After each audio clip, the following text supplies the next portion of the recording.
Morning என்ன சாப்பாடு? என்னடா இப்படி தூங்குற? இன்ன வரைக்கும் தூங்குனேல? ஏன் என்ன செய்யுது உனக்கு? இன்னைக்கு தோசை தான். தோசைக்கு சட்னி வைக்கல இன்னைக்கு. பார்த்தீங்களா? சக்தி இட்லி பொடி தான்.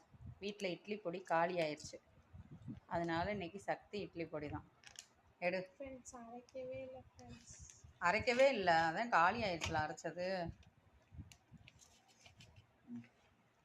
தம்பி அம்மாவுக்கும் சேர்த்து பொடி போட்டிருக்கேன் தம்பி. ஆமாம், இது விவிஎஸ் என்ன கம்பெனிக்கு விளம்பரமா? கொஞ்சம் புளிப்பறிங்க.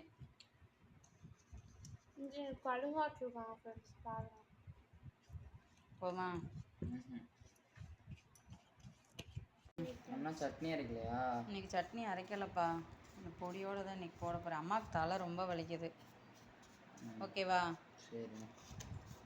நீ சாப்பிட்ற இந்த ஒரு தோசை வேணுமா, 2 தோசை வேணுமா? இன்னும் 2 போதும். அதுக்கு இந்த பொடி பத்தலையா?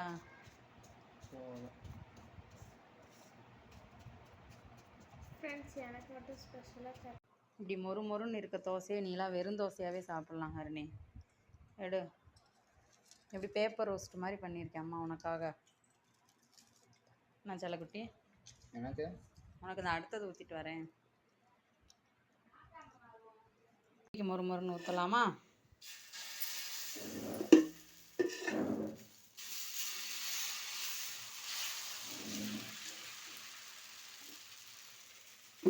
மொறுமொறுன்னு இருக்கணும் அப்படின்னா ஊற்றின உடனே எண்ணெய் ஊற்றக்கூடாது. கொஞ்சம் நேரம் வேக விட்டுட்டு அப்புறம் எண்ணெய் ஊற்றினோம்னா மொறுமொறுன்னு இருக்கும் தோசை.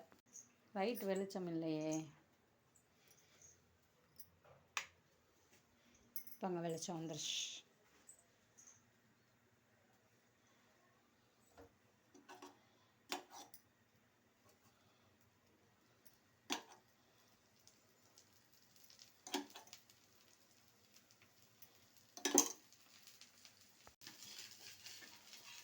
தம்பிக்கு மொறு மொறுன்னு தோசை ரெடி.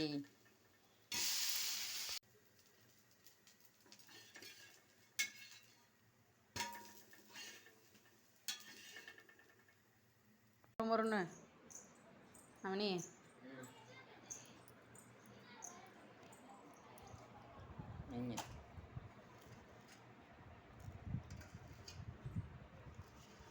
ஓகேவா? ஓகே.